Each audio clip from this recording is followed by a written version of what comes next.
Ze krijgen alle een boek. Van Sinterklaas heeft het. Sneun stier er een lange riege bij de boekhandel in Burgum. De bekende Frieske schrijver Hielke Speerstra joeg daar een signeersessie. Ja, Jo had het maar druk maar hier in Burgum, maar je signeersessie. Ja. Doet Cruijff zijn eerste doelpunt maken. Toen zei hij later, dat was een moment van heel gelukkig wezen. En ik hartstikke gelukkig, want hier in Burgum, daar viel ik me zo tegen bij de lezers. Ze komen er al hier achter elkaar in. Ja, ik ben hartstikke dankbaar. Ik denk dat het Sabbat, dat ze vannacht om 12 uur zeggen, het bleef nog lang onrustig in Burgum. Maar gaan ze zelf volle boeken hier op jaar hier? Nou, ze hebben best inkocht van Sadori hier in Burgum, wat met Friese boeken. Maar we hebben maar krijgen nog. Maar gelukkig is er een tweede druk ondergang.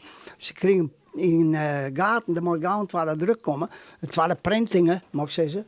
Maar ja, het is een mooi inboom boek. Het is een hartstikke mooi boek van Boeten dan. En van binnen mag ik net over oordelen. Maar van Boeten is een heel mooi boek. En dat kost een week of 3. Maar die weken ben haast om, dus ik zou zeggen, kom maar op. Kun je een kwart uitlezen waar het boek een beetje om gaat? Ja, het boek dat gaat door 2 jongens die elkaar helemaal niet kennen, maar die opgegroeid zijn in Friesland. En één eigenlijk opgegroeid is in Canada.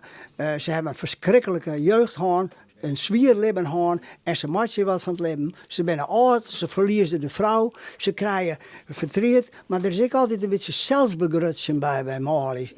Volgens mijn bron, dat nog goed. En dan zitten ze naast elkaar op de tribune en ze kennen elkaar net en ze willen net of vroeger praten. En dan ineens zei de ene in de oren, kan je er wat doorheen komen? En dan zei de oren, Wilste denkt van, wat bemoeit die kerel aan mij? Dat zijn wel motten.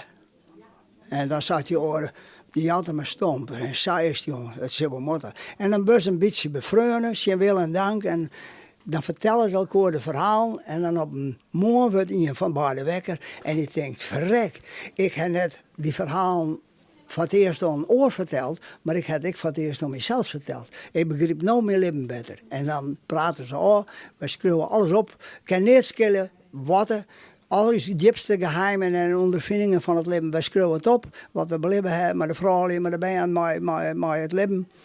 En daar maak je dus een boek van. En dan zoek de lezer onrieren. Keep je het boek, want ik vertel net meer. Hoe lang ben je met het boek bezig geweest? Nou, ik had de vrouw zei, wat heeft je heel lang mee om pannenkoeken? En het weet wel wat zei. Ik gooide een soort voort. Want dat heb ik ze pas. Ik ben de boekhandelaar van de Burgum verteld. Het moet een toon hebben die een beetje fleurig op is. Je moet als je over wanhoop en alles vertellen in een boek, moet je het mooi opschrijven. Net te grinderig.